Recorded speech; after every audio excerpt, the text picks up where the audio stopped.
Hello everyone. Hello बच्चों, आप लोग कैसे हैं? आप लोगों को नववर्ष की हार्दिक शुभकामनाएं। सबसे पहले आज क्लास हमारा काफी दिन बाद हो रहा है, तो हम लोग सबसे पहले एक दूसरे को नववर्ष की हार्दिक शुभकामनाएं देते हैं। चलते हैं, आज हमारा टॉपिक क्या है? गति। कक्षा 6 के बच्चों के लिए विज्ञान पढ़ा रहा हूँ आज। इसमें क्या है? हमारा टॉपिक गति है। गति किसे कहते हैं, गति कितने प्रकार की होती है, इसके बारे में हम लोग विस्तार से अध्ययन करेंगे। आप लोग देखते होंगे आसमान में पक्षी उड़ते हैं, जहाज उड़ते हैं, एक फूल से दूसरे फूल पे तितलियां उड़ते हुए देखते होंगे, हम लोग चलते हैं, जंतु जानवर चलते रहते हैं। ये सब क्या है? गति हो रहा है। इसमें क्या हो रहा है? मोशन हो रहा है। तो गति किसे कहते हैं, सबसे पहले ये देखते हैं, फिर उसके बाद हम लोग आगे पढ़ते हैं। तो आज का हमारा टॉपिक क्या है? गति। गति, चलिए नोट करिए बच्चों। गति किसे कहते हैं? तो आप लोग सोचते होंगे कि मोशन यानी गति क्या है। तो देखिए, समय के सापेक्ष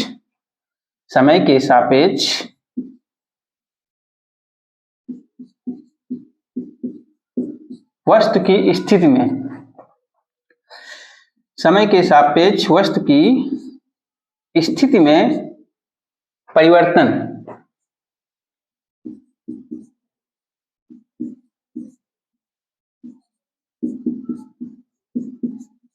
परिवर्तन क्या कहलाता है? गति कहलाता है।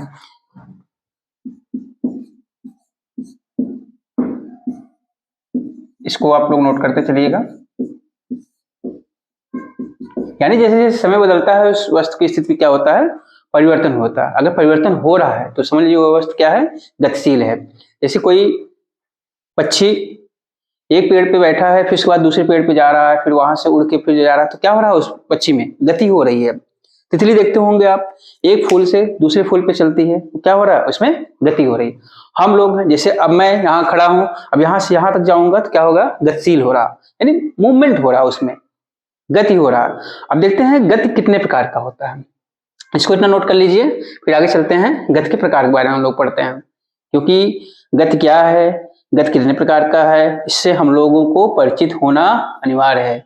अगर हम इसको जानते हैं तो हम आराम से परीक्षा में लिख सकते हैं। ठीक है बच्चों, इसको नोट करिए। अच्छा, ये भी देखते होंगे कि अगर उसमें समय के साथ नहीं परिवर्तन हो रहा है, जैसे ये विराम अवस्था हो गया ना, दो अवस्थाएं होती हैं वस्तुओं की, विराम अवस्था और एक गतिमान अवस्था। अब सोचिए, विराम अवस्था क्या होगा? इसमें समय के साथ वस्तु की स्थिति में परिवर्तन नहीं होगा। क्या होगा? समय के साथ वस्तु की स्थिति में परिवर्तन नहीं होगा। इसको नोट कर लीजिए। विराम अवस्था में क्या होगा? समय के साथ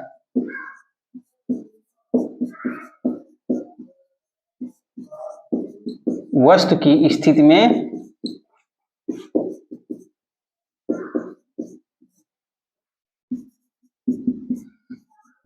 परिवर्तन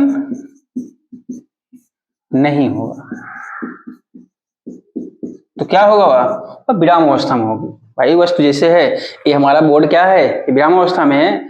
अभी यही जैसे मान लीजिए ऊपर फैन लगा है, वो फैन क्या है? जब तक वो चल नहीं रहा, यानी उसमें डोर इधर उधर हिल नहीं रहा, तो समझ लीजिए विराम अवस्था में। लेकिन जैसे वह क्या हो गया? मूव करने लगा, क्या हो गया? वह गतिशील अवस्था में। अब इसमें देखिए, इसमें हम बता दे रहे हैं, समय के साथ लिख लीजिए इसको भी,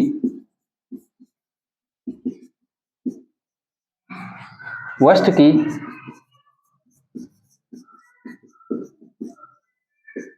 स्थिति में परिवर्तन क्या कहलाता है?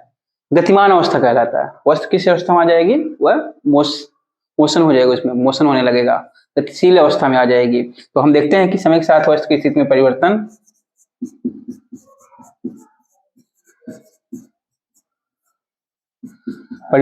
होना क्या है? गतिमान अवस्था है। आइए, जैसे समय हो रहा है उसकी स्थिति में क्या हो रही है? परिवर्तन हो रहा है। तो हम ऐसी वस्तुओं को क्या कह सकते हैं? वह वस्तु क्या है? गतिमान अवस्था में है। अब आप लोग देखते होंगे, गतिमान या गतिशील अवस्था कुछ भी लिख सकते हैं। अब अगला हेडिंग डालिएगा आप लोग, गति के प्रकार। इसको इतना नोट कर लीजिए, फिर आगे हम चलते हैं। जहां नहीं समझ में आता है आपको क्या करना है? वीडियो को कई बार उसको रोक रोक करके उसको देखना है, समझना है, लिखना है और इसे याद करना है।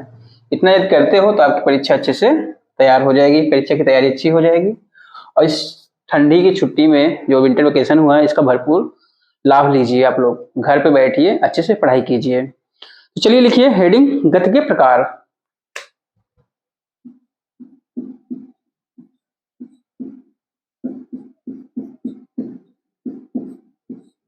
Types of motion.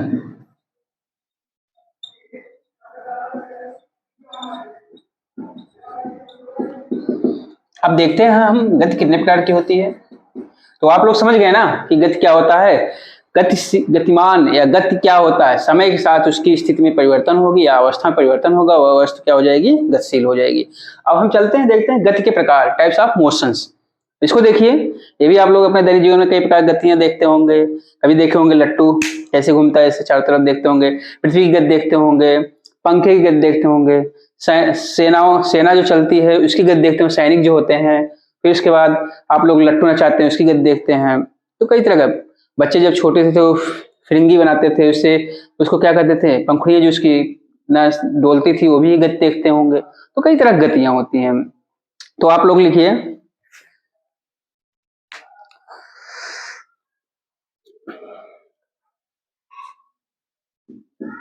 गतिशील जो वस्तुएं होती हैं, गतिशील वस्तुओं की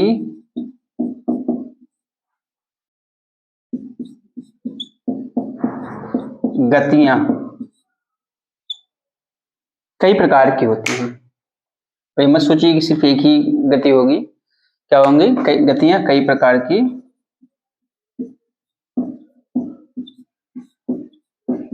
होती हैं। और सोचिए जो वस्तु गतिशील है उसी में क्या होगी, उसकी गति कितने प्रकार की होगी, कई प्रकार की होंगी। अब इसको हम देखते हैं, लिखाते हैं। आप लोग लिखिए, देखिए पहला जैसे सरल रेखीय गति होती है, सरल रेखीय गति यानी क्या बोलते हैं,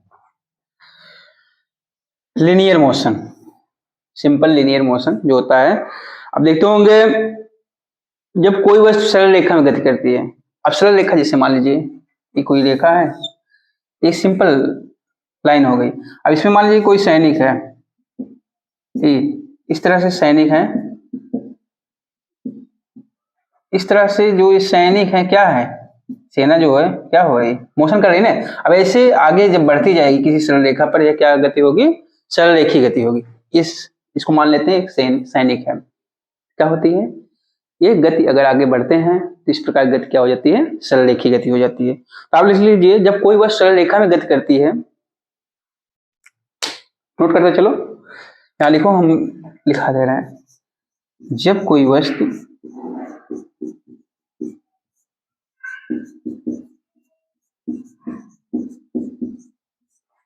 सरल रेखा में गति करती है, कोई वस्तु है वह सरल रेखा में गति कर रही है, तो उस गति को क्या कहोगे, तो उसकी गति सरल रेखीय गति कहलाती है। लिखिएगा, तो उसकी गति सरल रेखीय गति कहलाती है।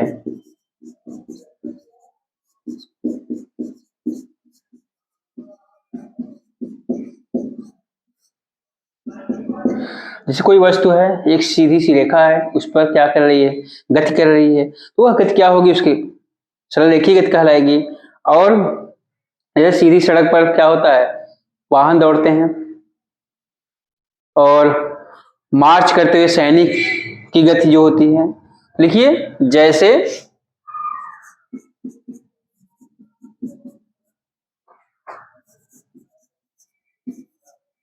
सड़क पर, जैसे सीधी सड़क पर, क्योंकि सड़क टेढ़ी मेढ़ी भी तो होती है, पहाड़ीदार जो पहाड़ी क्षेत्रों में जो रोड होते हैं क्या होते हैं, घुमावदार होते हैं, तो वहां वो गति क्या होगी, सरल रेखीय नहीं होगी। तो इसलिए हम बोल दे रहे हैं जैसे सीधी सड़क पर, सीधी सड़क पर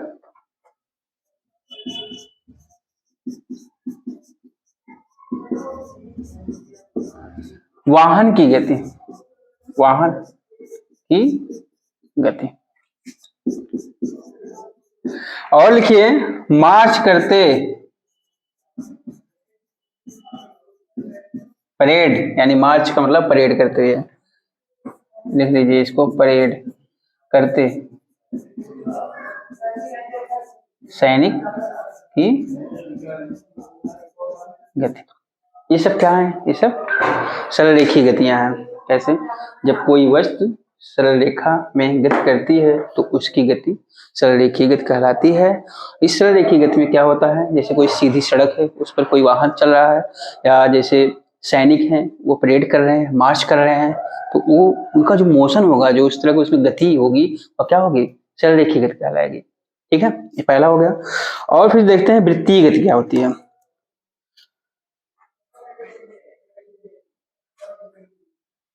इसको नोट करते चलिए।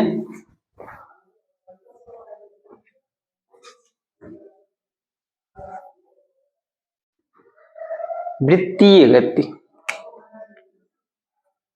अभी हम लोगों ने क्या पढ़ा? सरल रेखीय गति। अब पढ़ते हैं वृत्तीय गति।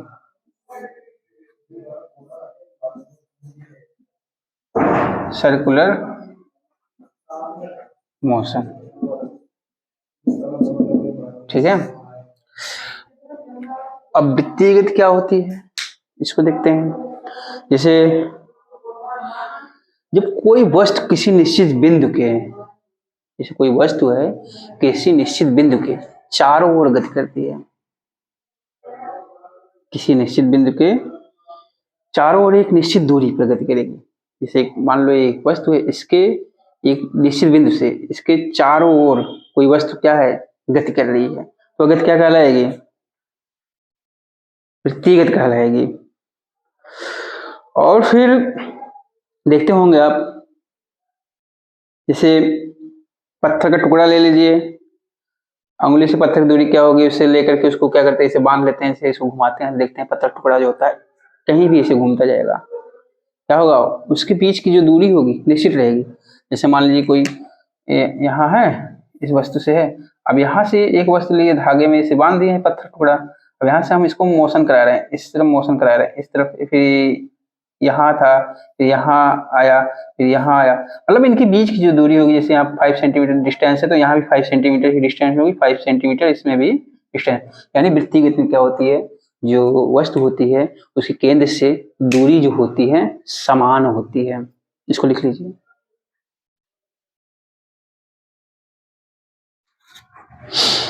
जब कोई वस्तु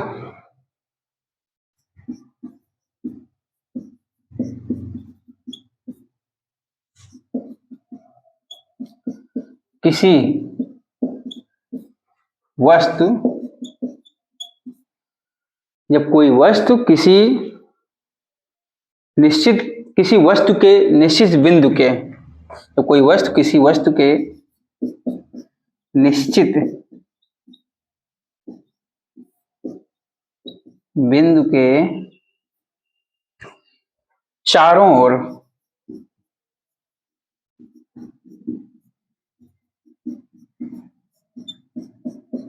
गति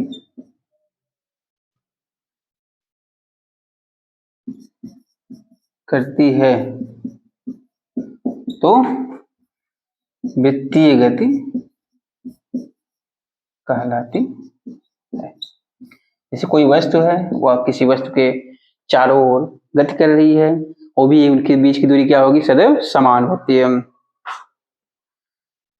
यानी वृत्ताकार, कोई एक वृत्ताकार मार्ग है, इसी वृत्ताकार मार्ग इसके चारों ओर ऐसे गति करते चली जा रही है, इसके बीच क्या होगी? यहाँ देखिए केंद्र है, इससे जो इतनी दूरियां होंगी वो क्या होंगी? इक्वल होगी, यानी दूरी कहीं भी कम ज्यादा नहीं होने पाएगा, तब वो गति क्या होगी? वृत्तीय गति होगी। अब ध्यान दीजिएगा, इनके बीच की दूरी क्या होती है? निश्चित होगी, और वृत्ताकार पथ पर चक्कर लगाती है। अब देखते हैं कि हाँ, जब कोई वस्तु किसी वस्तु के निश्चित बिंदु के चारों ओर गति करती है तो वृत्तीय गति कहलाती है। जैसे क्या हो गया, आप देखोगे सूर्य, पृथ्वी, ये सब क्या होते हैं? जैसे सूर्य के चारों ओर क्या होती है? पृथ्वी की गति होती है।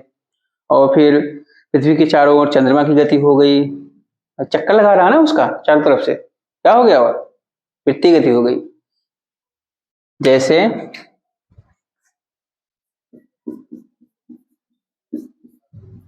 सूर्य के चारों ओर पृथ्वी की गति, ये क्या है? वृत्तीय गति है। जैसे सूर्य के चारों ओर पृथ्वी की गति, पृथ्वी के चारों ओर चंद्रमा की गति, पृथ्वी के चारों ओर चंद्रमा की गति। ये सब कौन सी गतियां हैं? ये सब वृत्तीय गति हैं। और देखते होंगे घड़ी के सुइयों की, जैसे थोड़ी देर के लिए, जैसे मैं एक घड़ी यहाँ बना दे रहा हूँ, यहाँ से देखिए ये सुई होती है, यहाँ भी यही रहेगी सुई, यहाँ भी, लेकिन एक केंद्र है ना यहाँ पर। अब इसकी दूरी क्या होगी? हमेशा इक्वल रहेगी। अब यहाँ भी आएगी, तब भी यहाँ भी आएगा, मतलब जहां भी जाएगा उससे केंद्र से दूरी क्या होगी? हमेशा बराबर रहेगी। कम ज्यादा अगर हो गया तो वह वृत्तीय गति नहीं होगी। लिखते चलिए, जैसे घड़ी के सुइयों की गति, घड़ी की सुइयां होती हैं, गति करती हैं, आप देखते होंगे, वो भी क्या हो गया? वो वृत्तीय गति हो गया। कोल्हू चलते हुए बैल देखते होंगे, कोल्हू में जो बैल होता है, एक लंबा सा मोटा सा लकड़ी का डंडा जैसा रहता है, उसके एक किनारे पे बैल बंधा रहता है और बीच में कोल्हू रहता है, वो क्या करता है? चारों ओर ऐसे मूव करता है। तो लिख लीजिए, कोल्हू चलते हुए बैल की गति, कोल्हू में, ये भी क्या है? ये भी वृत्तीय गति है। तो इस तरह की सब गतियां क्या है? वृत्तीय गति होती हैं। वृत्तीय गति क्या होता है? वस्तु के केंद्र से एक निश्चित दूरी पर जब कोई वस्तु गति करती है उसके चारों ओर, तो वह गति वृत्तीय गति कहलाती है। इसमें क्या होगा? एक केंद्र होगा और उससे एक निश्चित दूरी पर कोई वस्तु क्या होगी? उसके चारों ओर क्या करेगी? मोशन करेगी, गति करेगी, यानी चक्कर लगाती रहती है। वो क्या हो जाता है? वो वृत्तीय गति हो जाती है। अब जैसे आप लोग देखे होंगे, छोटे से जब बच्चे हम लोग रहते थे तो एक धागा ले लेते थे, धागे में एक छोटा सा पत्थर टुकड़ा वगैरह बांध लेते थे, उसको ऐसे ऐसे नचाते थे, तो उसमें जो गति होती थी वो भी गति क्या होती थी? वृत्तीय गति होती थी। अब चलते हैं घूर्णन गति, देखते हैं क्या होता है।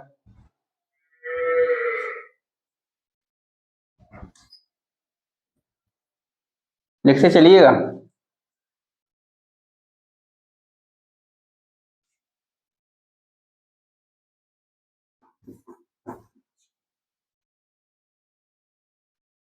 साथ में नोट करते चलेंगे तो आपका अच्छे से रिवीजन और तैयारी होती जाएगी।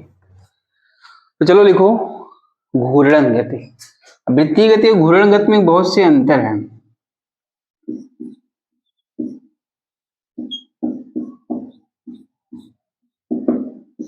रोटेशनल,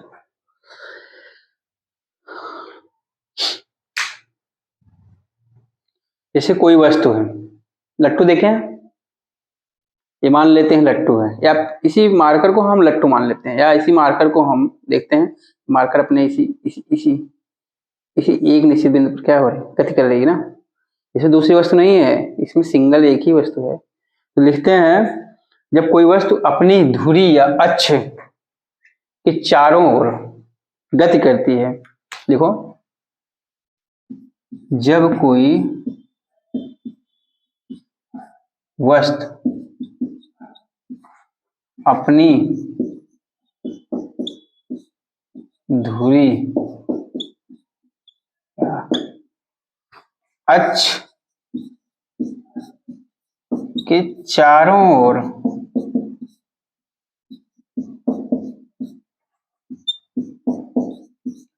गति करती है तो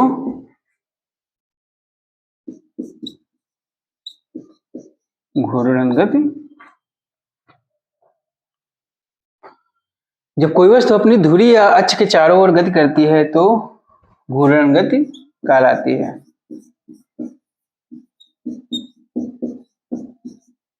अब ध्यान दीजिएगा, जैसे लट्टू देखे होंगे,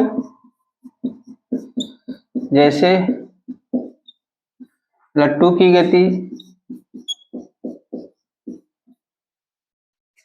जैसे अभी समझ लीजिए लट्टू है, अब इसमें देखते हैं क्या हो गया, इसमें यहाँ यहाँ एक क्या है, इसका केंद्र है, धुरी है, इसी पर, इसी धुरी पर क्या हो गया, लट्टू ऐसे मोशन कर रहा है ना, इस तरह ऐसे मोशन कर रहा है, यानी ऐसे चारों तरफ से ऐसे घूम रहा है, अपने कहाँ पर, अपने धुरी पर। तो उस गति को क्या कहते हैं, घूर्णन गति कहते हैं। आप देख रहे होंगे कुम्हार जो होता है, चाक जो होता है, कुम्हार का चाक, कुम्हार के चाक की गति जो होती है वो भी क्या होती है, कुम्हार के चाक की गति। इसमें भी देखिए बर्तन जो बनाता है कुम्हार होता है, उस चाक क्या करता है, इसे घुमा देता है चारों तरफ से, फिर बीच में क्या होता है, मिट्टी लेकर के उससे बर्तन बनाता है। ये भी कौन सी गति होती है, ये घूर्णन गति होती है। चरखा देखते होंगे, चरखा भी देखिए वो भी घूर्णन गति होती है। तो इस तरह हम कह सकते हैं कि वृत्तीय गति अलग होता है, घूर्णन गति अलग होता है। वृत्तीय गति में क्या होता है, एक निश्चित बिंदु के चारों ओर घूमती है, और जबकि घूर्णन गति में क्या होता है, उसी केंद्र पे वस्तु अपने चारों ओर घूमती है। उसमें वृत्तीय गति में क्या होगा, उसमें एक निश्चित दूरी पर रहती है वस्तु, इसलिए उसमें वह गति क्या हो जाती है, वृत्तीय गति हो जाती है। लेकिन जबकि इसमें जो होता है, इसमें अपनी धुरी पर ही रहता है वस्तु, ये इससे कोई डिस्टेंस पे नहीं होती है, यानी कोई दूरी इससे नहीं होती है, उसी धुरी पर चारों ओर वस्तु घूमती रहती है। इस तरह हम देखते हैं। आते हैं आवर्त गति।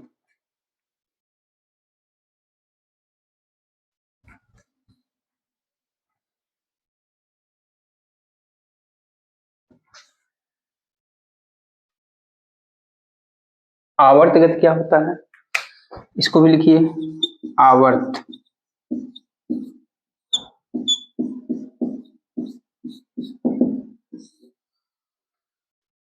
आवर्त गति क्या होता है, जब कोई वस्तु गति करती हुई वस्तु के एक निश्चित समय के बाद अपनी गति को क्या करती है, दोहराती रहती है। घड़ी देखे होंगे, उसकी जो गति होती है क्या होती है, हमेशा वो क्या करती है, उसके दोहराती है। जैसे 12 पे 12 सुई चली है, फिर 12 बजने के बाद, जैसे अब यहाँ मैं घड़ी बना दे रहा हूँ, इसे यहाँ 12 लिख दिया, 3 लिख दिया, 6 लिख दिया, 9 लिख दिया।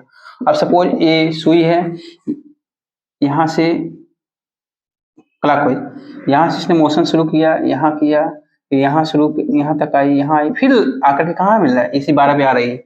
यानी जब कोई वस्तु अपनी गति को क्या करती है, दोहराती रहती है, तो वह गति क्या होती है, आवर्ती गति कहलाती है।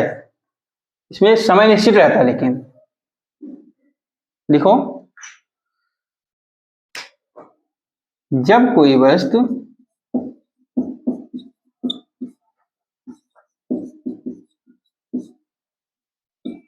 अपनी गति को, जब कोई वस्तु अपनी गति को एक निश्चित समय के बाद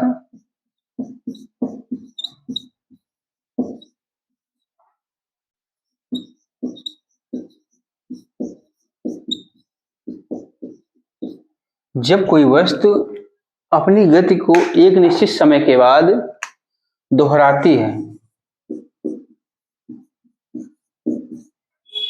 दोहराती रहती है, तो इस प्रकार की गति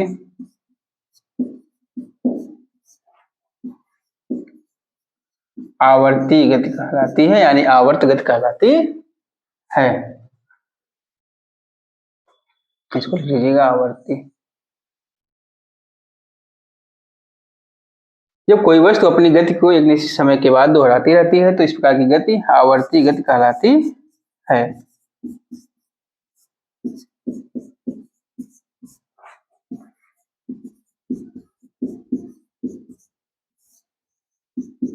ठीक है।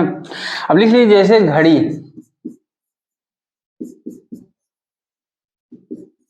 घड़ी की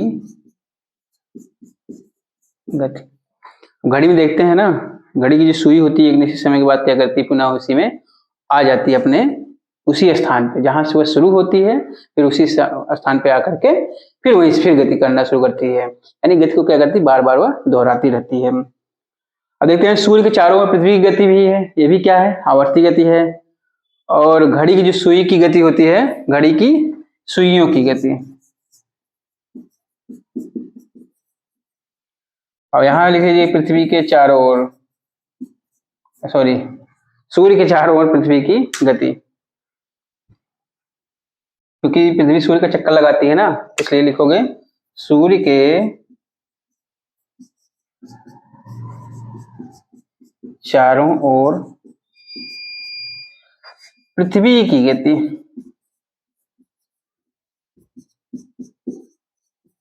ठीक है, सूर्य के चारों ओर पृथ्वी क्या करती है, चक्कर लगाती है, यह गति क्या हो जाती है, आवर्ती गति हो जाती है। क्यों? क्योंकि वह निश्चित समय के अंतराल के बाद उस स्थान पर फिर आ जाती है, यानी उस गति को फिर दोहराती रहती है। तो इस प्रकार की गति क्या कहलाएगी, आवर्ती गति कहलाती है। अब लिखिए, चलिए दोलन गति।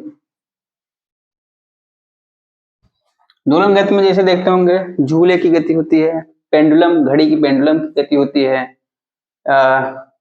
जो लोलक क्या होता है उसमें देखते हैं। तो चलो लिखो, बता रहे हैं दोलन गति।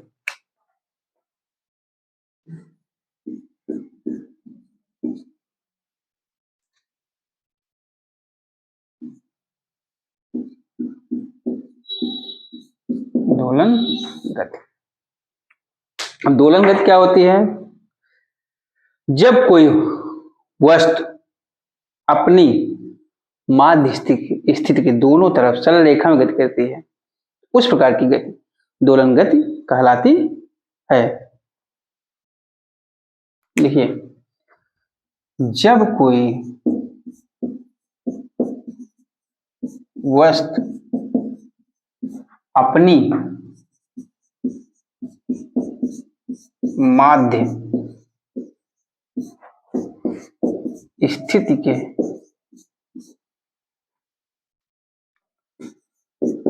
दोनों तरफ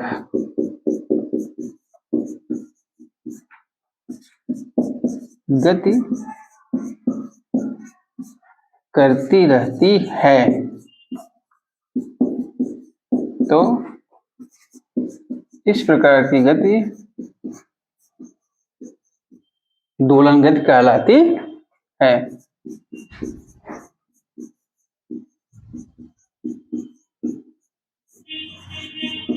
यानी क्या होगी, दाएं बाएं गति करेगी। जैसे हमने एक को देखिए, ऐसे मैं यहाँ एक रस्सी में कोई टुकड़ा उसको बांध लिया, इसको ले गए, फिर यहाँ आई यह वस्तु, इसके बाद यहाँ से पहले एक बार इस तरफ गई गति करते हुए, फिर इसके बाद यहाँ आ जाएगी यही वस्तु, क्या होगा, यही अपने माध्य स्थिति के इस तरफ उस तरफ गति कर रही है।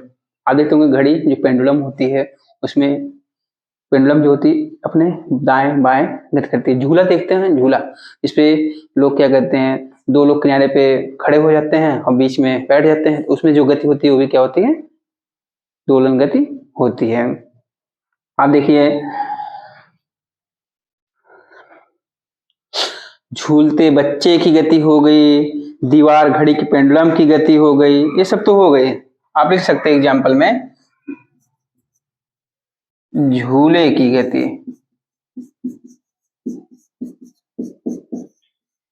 और दीवार घड़ी के पेंडुलम की गति। यानी जो झूला होता है वो भी क्या होता है, दोलन गति होता है उसमें, और घड़ी की जो पेंडुलम होती है उसमें भी किस प्रकार गति होती है, दोलन गति होती है।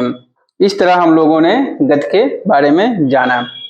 गति किसे कहते हैं, समय के साथ वस्तु की स्थिति में जब परिवर्तन होता है तो वस्तु गतिशील अवस्था में आ जाती है, यानी वह उस वस्तु की गति कहलाती है। और गति कितने प्रकार के होते हैं इसको हमने बताया, आप लोगों ने इसको क्रम से नोट किया होगा और इसको क्या करना है, याद भी कर लेना है, बहुत इंपॉर्टेंट है।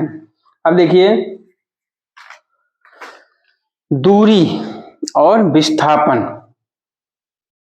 जब कोई वस्तु होती है जितना पथ तय करती है, जितना आगे जाती है, जैसे यहाँ से यहाँ तक कोई वस्तु यहाँ से यहाँ तक मूव की, इसके बीच की जितनी लंबाई होती है, यह उस वस्तु की, मान लीजिए 50 हुआ, 50 मीटर चले तो क्या होगी, वह वस्तु की क्या हो जाएगी, दूरी हो जाएगी। ठीक है, इसको पहले इतना नोट कर लो, फिर आगे बताते हैं।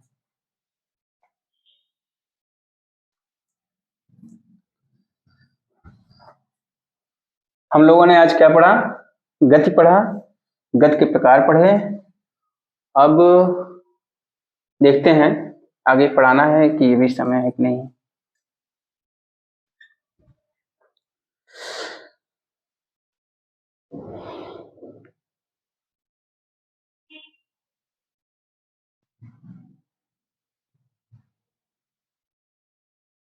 चलो लिख लो, एक टॉपिक है दूरी और विस्थापन है, उसको लिख लीजिए।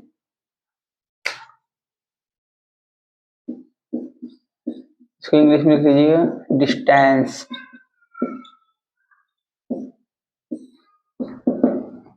लिखिए, जब किसी वस्तु द्वारा, देखिए किसी वस्तु द्वारा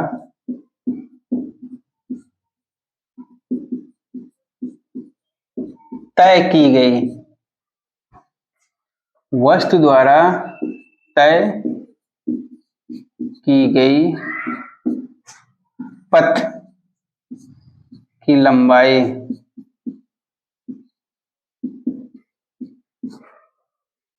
दूरी कहलाती है।